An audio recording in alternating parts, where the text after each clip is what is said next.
Bonjour à tous, je suis donc Benjamin Taïeb, un directeur associé de l'agence Marcel, en charge notamment du compte Oasis, qui est à l'agence depuis 6 ans ou 7 ans. Et donc je suis là pour vous parler de ce qu'on a, le gros projet qui a eu lieu l'année dernière, qui était l'effet Papillon, une série de 10 minutes de contenu qui a mobilisé pas mal de temps et de prise de parole de la marque l'année dernière. Ça, on peut passer. Mais comment en sont-ils arrivés là? C'est un peu la question qu'on posait à chaque ouverture de chacun des 4 épisodes lors de cette série. Et c'est aussi la question qu'on se pose aujourd'hui pour savoir exactement comment on en est arrivé là. La marque Oasis, comment aujourd'hui elle a été capable de créer son propre contenu. Ce qui est intéressant de voir, c'est que depuis avant l'année dernière, avant l'effet Papillon, il y a eu pas mal de partenariats avec des grosses majors de l'univers cinématographique, comme là, Moi Moche et Méchant, c'est-à-dire un contenu où on se... Voilà, un vrai partenariat avec ces gens-là. On avait fait précédemment un partenariat avec Madagascar. On a pas mal travaillé aussi avec Marvel, avec DC Comics, sur Captain America, qui s'est transformé en Captain Anan America. Donc c'est Moi Moche et Méchante qui s'est transformé en Moi Moche et Citron. Donc voilà, des partenariats à succès qui nous ont permis d'être un peu légitimes dans l'univers cinématographique et de travailler avec des gens dont c'est le cœur de métier, qui est voilà, de raconter des histoires dans cet univers-là, notamment la 3D. Et ce qui était intéressant, c'est qu'au bout de 3 ans, au bout de ces multiples partenariats, on s'est rendu compte qu'on était suffisamment mûr, sans jeu de mots, pour être capable de créer notre propre contenu. Avant, on s'associait à d'autres personnes. Maintenant, on a eu la volonté de créer notre propre contenu parce qu'on était suffisamment mûr, encore une fois. Donc, Oasis, c'est quand même la marque numéro 2 du marché des soft drinks en France, derrière les gens qui étaient là juste avant moi, derrière Coca. Mais aussi numéro 1 sur les réseaux sociaux, notamment avec plus de 3 millions de fans sur Facebook, marque numéro 1 sur YouTube, marque numéro 1 sur Twitter, présent également sur Instagram. Bref, on s'est dit, voilà, on avait aujourd'hui un écosystème suffisamment ample et suffisamment fort pour créer notre propre contenu, avec notamment un univers de marque qui fait la force aujourd'hui d'Oasis sur le marché publicitaire, qui est cette saga des petits fruits. Et donc on a créé une série qui s'appelle l'effet Papillon. L'effet Papillon, c'est quoi? C'est 4 épisodes de 2 minutes 30, donc 10 minutes de contenu, des jeux de mots fruités énormément, des références pop culturelles et encore une fois l'aventure de toute cette bande de petits fruits qui nous permettent de raconter des histoires. On est souvent limité quand on fait un 30 secondes pour justement d'épaissir la personnalité des personnages. C'est ça qui est intéressant quand on travaille avec des gens comme Universal, comme Marvel ou DC Comics. Ils ont cette force-là, ils ont cette capacité à passer du temps à travailler, notamment quand on regarde le travail qui est fait sur les Mignons. Il y a des bibles de narration, il y a énormément de travail de storytelling qui est fait sur tous ces personnages. Donc eux, ils ont 1h30, donc c'est assez légitime. Nous, quand on a 30 secondes, c'est plus compliqué. Donc on s'est dit qu'il fallait qu'on ait 10 minutes minimum pour commencer à raconter notre propre histoire. Donc voilà, une série à mourir de rire, parce qu'encore une fois, il y a la volonté de divertir. On est du brown content, mais avec la volonté de divertir les gens. Ce qui est intéressant sur une marque comme Oasis, c'est une marque qui est assez liée à l'univers enfantin. Oasis, on ne va pas se mentir, c'est consommé principalement par les 7-10 ans ou même les 5-10 ans. Et tout le travail qui est mené par l'agence depuis 2-3 ans, c'est d'aller conquérir les 15-25, leur faire prendre conscience que Oasis, c'est une marque qui est ancrée dans cette génération-là, qui peut se permettre de leur adresser des messages qui les touchent, avec des codes. Donc c'est pour ça qu'on essaye de se référer de plus en plus à un univers pop culturel, un univers digital, un univers cinématographique, musical, essayer d'aller choper des références qui leur parlent pour un moment rendre légitime cette marque, parce que on ne consomme pas la même chose quand on a 10 ans que quand on en a 15, encore plus quand on en a 25. Donc tout le travail qui est fait sur le brand content, c'est vraiment ça, c'est d'avoir un dispositif purement digital. Autant ce qu'on fait en télé, c'est plutôt mass market, c'est transgénérationnel, c'est à la fois pour les mères, pour les enfants et aussi pour les ados. Mais tout le développement digital, il est principalement sur cette cible 15-25. Donc le plus simple, c'est de vous montrer un épisode. Il y en avait 4, j'en ai choisi un, mon préféré, l'épisode 2. Je le laisse se lancer.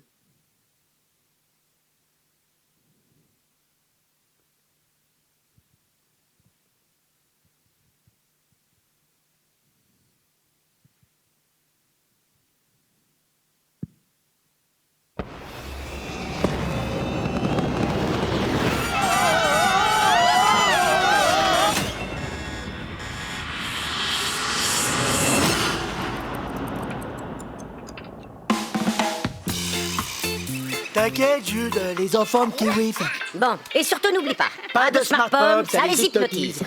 Il me prend pour un ananas ou quoi? Oh, Peppa! Le monde se divise en deux catégories. Ceux qui ont un babysitter à qui faut pas casser les noisettes et ceux qui...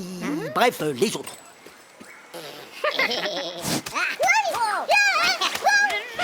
C'est bon, vous avez gagné. Je t'aime comme un fruit, comme un soldat. Alors, veux-tu épouser Ramon? Ah, l'enfoiré! Oui, tu es sûr? C'est comme ça qu'il devrait demander à Frambourgeoise? Voilà, ouais, c'est ce que je voulais dire. Quoi, t'es même pas payé? Mais tu te fais ni quetch. Pas grave, ils ont l'air tellement... heureux.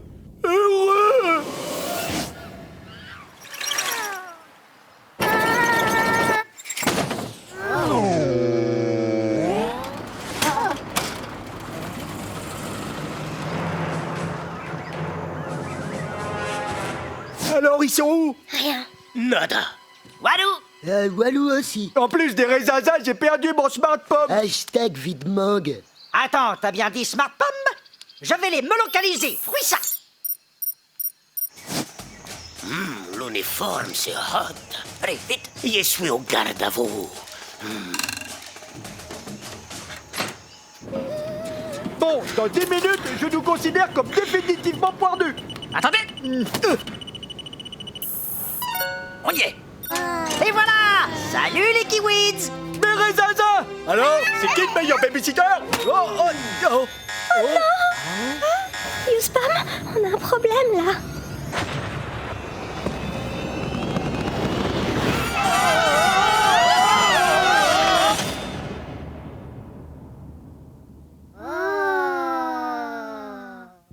Abonne-toi à notre chaîne YouTube Oasis Bifruit. Donc voilà, un des 4 épisodes de la série L'Effet Papillon. Ce qui est intéressant dans cette série, c'est que c'est pas une web-série, c'est une série qui a été diffusée au cinéma, donc 2 minutes 30 d'achat d'espace. Hein, c'est pas du contenu, les gens n'ont pas payé 10 € pour aller voir cette série, on va pas se mentir. Mais par contre, voilà, on a aussi la volonté de créer un écosystème qui dépasse aussi la sphère purement digitale. Dans cet épisode-là, non, juste celle d'avant, excusez-moi. Dans cet épisode-là, et c'est un peu la force aujourd'hui d'Oasis, c'est de créer des secondes lectures. C'est ce que fait très bien DreamWorks, très bien Pixar. C'est des secondes lectures, c'est à la fois des secondes lectures pour toucher la double cible, à la fois les adultes et les ados et aussi les enfants, mais aussi de faire référence à la vie quotidienne. Donc voilà, par exemple, dans l'épisode 3, Couples s'est transformé en Abri Couples.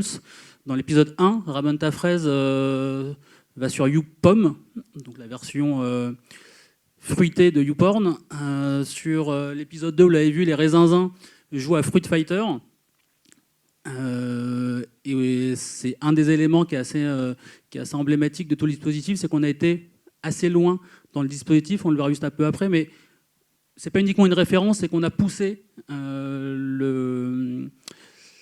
la connexion avec le monde réel, c'est que quand on fait un Fruit Fighter, on le crée en réel. C'est-à-dire Fruit Fighter, les gens pouvaient jouer réellement à Fruit Fighter. YouPom, pareil, on le cite dans le film et on a vraiment créé YouPom. Donc le site a été créé et on pouvait assister à des scènes de fruits un peu sexy. Pareil, on a été dealé avec Adopte un fruit, Adopte un mec qui s'est transformé en Adopte un fruit pour avoir un compte, pour que Frambourgeoise, qui à un moment dans l'épisode 3 se fait draguer, ait son propre compte, etc., etc. Il y a énormément d'exemples qui prouvent que voilà, il y a le contenu qui est digital et après il y a des éléments de transmédia qui permettent de continuer le storytelling et d'amplifier l'expérience, notamment pour combler le vide entre 2 épisodes. Il y avait entre 3 semaines et 1 mois entre chaque épisode. Et donc c'est pour continuer à créer de l'intérêt qu'on s'est permis justement de poursuivre cette aventure. L'autre élément principal, j'ai commencé à en parler, c'est vraiment épaissir et enrichir la personnalité des fruits. Et en fait, on a exactement fait ce que font les grandes majors, c'est qu'on a créé une bible de narration. Une bible de narration, c'est quoi? C'est expliquer et rentrer dans le détail sur chacun des personnages.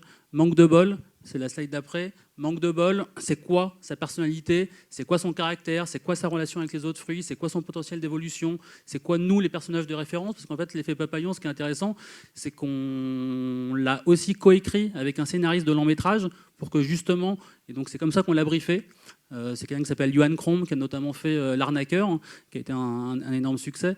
Voilà, donc ce principe-là, on l'a dupliqué sur les 15 personnages. On a tout un paragraphe sur l'île Oasis. Qu'est-ce qui se passe sur l'île Oasis? C'est quoi la relation entre les fruits et les humains? C'est quoi les jeux de mots? Manque de bol, il a certains types de jeux de mots. C'est le gaffeur, donc voilà ses références. C'est Pierre Richard, Gaston Lagaffe, Mr Bean, Peter Sellers, etc., etc. Donc tout ce travail-là, qui est un travail assez important, nous a permis justement de donner vie à ces personnages. Avant, ils étaient en bande. C'était la bande des petits fruits, avec chacun avait un ou deux jeux de mots sur un 30 secondes. Là, sur 10 minutes d'expression, on s'est permis justement de durcir un petit peu ces personnages et de les amplifier, et notamment sur les réseaux sociaux. L'autre élément, vous avez pu le voir, je pense, en termes de qualité, c'est qu'aujourd'hui, on se considère en concurrence face à des Marvel, face à des DC Comics, à un Star Wars, etc., Pixar. Donc on est quasiment obligé d'avoir un rendu digne des plus grands studios d'animation. Donc on n'a pas pu travailler ni avec Pixar ni avec DreamWorks, mais on s'est quand même entouré d'une des boîtes de production les plus réputées en France, qui s'appelle Wiz Design, qui nous a permis justement d'avoir cette qualité d'exécution pour que le contenu soit aussi qualitatif que les marques, que les contenus divertissants, type, encore une fois, DreamWorks ou Pixar. Il y a juste un petit making-of juste après qui vous montre qu'on a fait les choses bien.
Donc malheureusement, on n'a pas été ni au Mexique ni en Thaïlande pour shooter, mais à Brie-sur-Marne.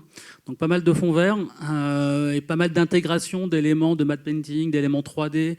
En fait, il y avait un tournage en live action, parce qu'il y a certaines scènes qui ont vraiment été tournées, et qui ont été juste après réincrustées dans le monde des petits fruits. Donc un travail assez conséquent de quasiment 9 mois pour produire ce contenu de 10 minutes. Encore une fois, plus qu'une série, parce une série, c'est pas quelque chose qui est extrêmement original. On a vraiment essayé de créer une expérience transmédia. Encore une fois, le transmédia, c'est quoi? C'est la capacité de tirer un fil narratif et d'amplifier l'histoire, de donner peut-être, notamment aux internautes, parce que ça a principalement été fait sur le digital, des occasions de poursuivre l'aventure et de amplifier cette expérience qu'on peut avoir avec cette série. On s'est inspiré beaucoup de HBO, de Canal+, de toutes ces marques qui produisent, eux, leurs propres séries, leurs propres contenus, pour justement amplifier, encore une fois, cette expérience. Et donc, c'est ce que je disais tout à l'heure. Quand Ramon Tafresse va sur YouPom, on crée vraiment YouPom. Quand Franc Bourgeoise drague sur Adopte un fruit, on lui crée vraiment un compte sur Adopte un mec. Quand les Raisinzins jouent à Fruit Fighter, on crée vraiment Fruit Fighter, et donc on peut jouer à Fruit Fighter. Quand dans l'épisode 4, Ramon et Franc Bourgeoise se marient, on annonce leur mariage dans Libération. Quand dans l'épisode 3, Manque de bol interroge 6 fruits, donc la version fruitée de Siri, on crée vraiment 6 fruits où on peut poser des questions, on a des réponses fruitées. Et dans l'épisode 1, il y a Ramon et Orange Presley qui cherchent un 3e colocataire. On crée vraiment une annonce sur Le Bon Coin.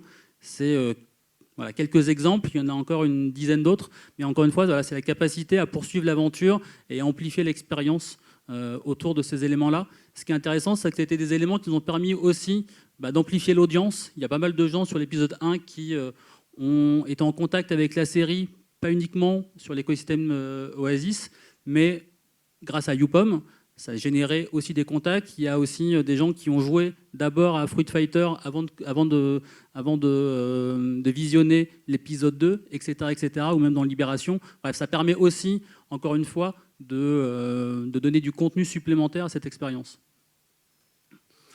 Autre élément, je ne sais pas si vous l'avez vu dans l'épisode 2, mais à un moment, il y a nos petits fruits qui sont au bar et il y a une affiche qui nous dit #HappyHour de 15h à 18h, un tweet égale un Oasis. Et réellement, pendant 4 semaines, le mardi de 16h à 18h, chaque tweet permettait aux internautes de gagner un Oasis, ce qui nous a permis d'être en TT naturel pas les 4 fois, mais les 3 fois, les 3 mardis. Et donc, chacun recevait une canette d'Oasis à chaque tweet. Voilà. Donc, il y a pas mal d'éléments comme ça qui ont été cachés au moment du mariage. Sur le 4e épisode de Ramon et Franc Bourgeoise, pareil. Il y avait, pour célébrer le mariage, on pouvait encore une fois gagner des produits. C'était aussi important d'avoir une dimension produit, pas uniquement une dimension marque, mais aussi une dimension produit dans cette série. On a vraiment, encore une fois, regardé ce qui était fait dans l'univers cinématographique. Donc, on a pas mal de points de contact différents. Sur le digital, bien entendu, on a fait une avant-première au MK2 dans une salle un peu équivalente à celle-là pour à la fois inviter les journalistes, mais aussi pour donner un peu d'ampleur à cette sortie. Il y a eu du teasing en télé, il y a eu de l'affichage. On a vraiment lancé cette web-série comme une série classique, avec un affichage dédié en abribus et dans des bus. Et aussi, encore une fois, on a diffusé ce contenu-là au cinéma. Les 4 épisodes de 1h30 sont passés au cinéma, avec chacun une vague bien spécifique. Un élément qui est non négligeable, qui est le déploiement in-store. On a souvent l'impression que le brand content, c'est uniquement pour divertir les gens. Non, il y a aussi un enjeu business. Il y a un enjeu business qui est assez intéressant, c'est qu'en fait, l'opération est sortie en avril. Les 4 épisodes, donc un en avril, mai, juin, juillet. Et en septembre, c'est un des temps forts commerciaux de la marque Oasis depuis pas mal d'années. Et donc, on a vraiment déployé l'effet papillon, où il y avait une animation in-store. Il y a beaucoup de points de vente qui ont joué le jeu. Il y avait la capacité où on a offert plus de 100 000 DVD de l'effet papillon. Et donc, bien entendu, dès qu'il y a une animation in-store comme ça fonctionne bien. Je sais que pendant la période, il y a eu un boost de plus 11% sur les ventes Oasis. Donc, pour nous, ça a été un élément aussi très, très important de déployer cet écosystème et cette expérience aussi en magasin. Donc voilà, 6 mois d'activation.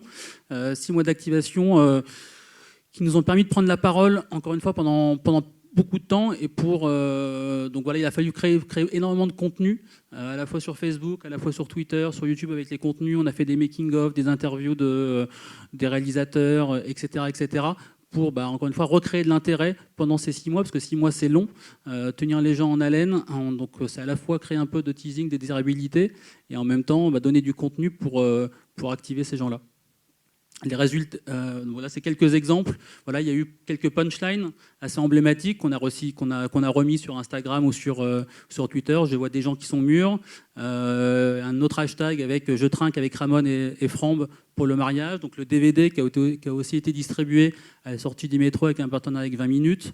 On a un moment sur l'épisode 3 aussi, on pouvait tweeter et gagner des t-shirts de l'effet papillon. Voilà, énormément de contenu qui ont permis de générer de la conversation et de l'engagement autour de cette opération. Donc les résultats sont assez importants.